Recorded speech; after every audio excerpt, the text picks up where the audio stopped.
வணக்கம் தோழர்களே. நடந்து முடிந்த 18வது மக்களவைத் தேர்தல் சர்வாதிகாரத்திற்கும் சமத்துவத்துக்குமான ஒரு தேர்தலாக நடந்து முடிஞ்சிருக்கு.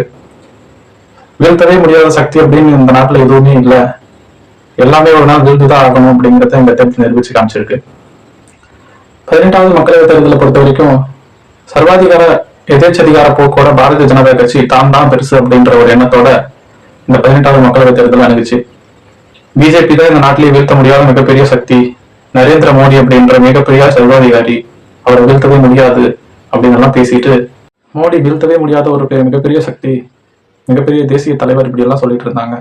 ஆனா எந்த ஒரு சர்வாதிகாரத்துக்கும் முற்றுப்புள்ளி உண்டு அப்படின்னு சொல்லிட்டு இந்தியா கூட்டணி நிரூபிச்சு காமிச்சிருக்கு. அதனுடைய வெற்றியின் தொடக்கமாக தான் இந்த தேர்தலை நம்ம பார்க்கணும். 400 சீட்டுகளுக்கு மிகாமல் நாங்கள் வருவோம் அப்படின்னு சொல்லிட்டு இருந்த பாரதிய ஜனதா கட்சியினுடைய நிலைமை இன்னைக்கு மெஜாரிட்டி கூட வாங்க முடியாம மைனாரிட்டியினுடைய ஆட்சியா இந்த ஆட்சியை தொடர போறாங்க. நிதிஷ்குமாரையும் சந்திரபாபு நாயுடையும் நம்பித்தான் அவங்களுடைய இந்த 5 ஆண்டு கால ஆட்சி நடக்க போகுது. இந்த 5 ஆண்டு நம்பகத்தன்மையே இல்லாத ஒரு நபர் அவர் எந்த கூட்டணிக்கு வேணாலும் எப்பனாலும் மாறலாம்.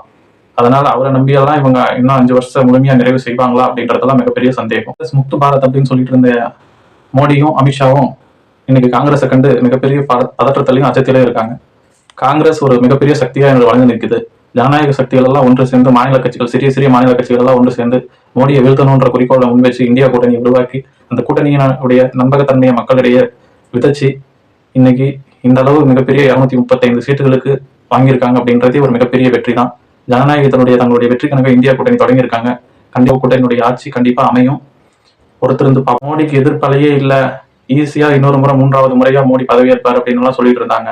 ஆனா மிகப்பெரிய எதிர்ப்பலை இந்தியா முழுவதும் வீசி இருக்குது. இந்த எதிர்ப்பலையை மறைக்கிறதுக்கு பணபலத்தையும் படைபலத்தையும் மீடியா பப்ளிசிட்டியும் பயன்படுத்தி இந்த மோடியினுடைய பிம்பத்தை கட்டமைச்சிருக்காங்க. மீடியா எந்த அளவுக்கு ஒரு பாஜகவினுடைய ஐடிங்கா செயல்பட்டிருக்கு அப்படின்றது இந்த ஜனநாயகத்தினுடைய 4வது மிகப்பெரிய தூண் சொல்லிட்டு பத்திரிகையாளர்களையும் மீடியாவும் சொல்லுவாங்க. ஆனா இதெல்லாம் மிகப்பெரிய கேலி கூத்தான ஒரு விஷயமா இந்த தேர்தல் ஆக்கியிருக்கு. இந்த கருத்து கணிப்புகள்லாம் அந்த அளவு ஒரு போலித்தன்மையா நம்பகத்தன்மையற்ற ஒரு கருத்து கணிப்பை அனைத்து மீடியாக்களுமே 400 சீட்டுகளுக்கு மிகாம பிஜேபி வரும், இந்திய கூட்டணிக்கு 150 சீட்டு கிடைக்கிறதே பெரிய விஷயம், இப்படி எல்லாம் பேசிட்டு இருந்தாங்க. ஆனா எல்லா கருத்து கணிப்பும் பொய்யாக்கி இந்தியா கூட்டணி 230 சீட்டுகளுக்கு மேல எடுத்திருக்கிறது மிகப்பெரிய வெற்றி. ஜனநாயகத்துக்கு கிடைத்த மிகப்பெரிய வெற்றி, ஜனநாயக சக்திகளுக்கு கிடைத்த மிகப்பெரிய வெற்றி, சமத்துவத்துக்கு கிடைத்த மிகப்பெரிய வெற்றி. இந்துத்துவ கையில் எடுத்த பிஜேபி, ராமரை கையில் எடுத்த பிஜேபி, அவருக்கு ராமர் கை கொடுத்திருக்காரான்னு பார்த்தா அவங்க நம்ம உத்தரப்பிரதேசத்திலேயே 40 தொகுதிக்கு மேல இந்தியா கூட்டணி வெற்றி பெற்றிருக்கு. அயோத்தி இருக்கிற ராமர் கோயில் இருக்கிற அந்த தொகுதியிலேயே பிஜேபி தோத்திருக்கு. இதை விட ஒரு கேவலமான விஷயம் வேற எதுவும் இருக்க முடியாது. மதத்தை வச்சு அரசியல் செஞ்சா கடைசியில நடுத்தருவுல தான் நிக்கணும் அப்படிங்கிறதுக்கு இது ஒரு மிகப்பெரிய உதாரணம் எடுத்துக்காட்டு.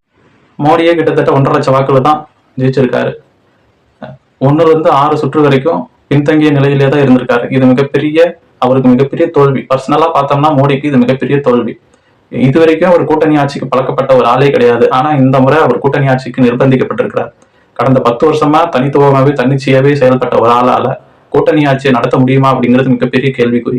சுதந்திரமா செயல்பட்ட ஒருத்தருக்கு கடிவாளம் போட்டு அந்த கடிவாளம் படிதான் நீ நடக்கணும் அப்படின்னு சொல்லும் போது அது எந்த நேரத்துல வேணாலும் அந்த கடிவாளத்தை பிச்சுக்கிட்டு வெளியில வர்றதுக்கு அவருக்கு தோணும். கண்டிப்பா இந்த கூட்டணி நிலைத்து நிற்காது. இந்தியா கூட்டணி ஆட்சி விரைவில் மலரும், என்டிஏ கூட்டணி ஆட்சி முடிவுக்கு வரும். இதுதான் மக்களுடைய எதிர்பார்ப்பாகவும் இருக்குது.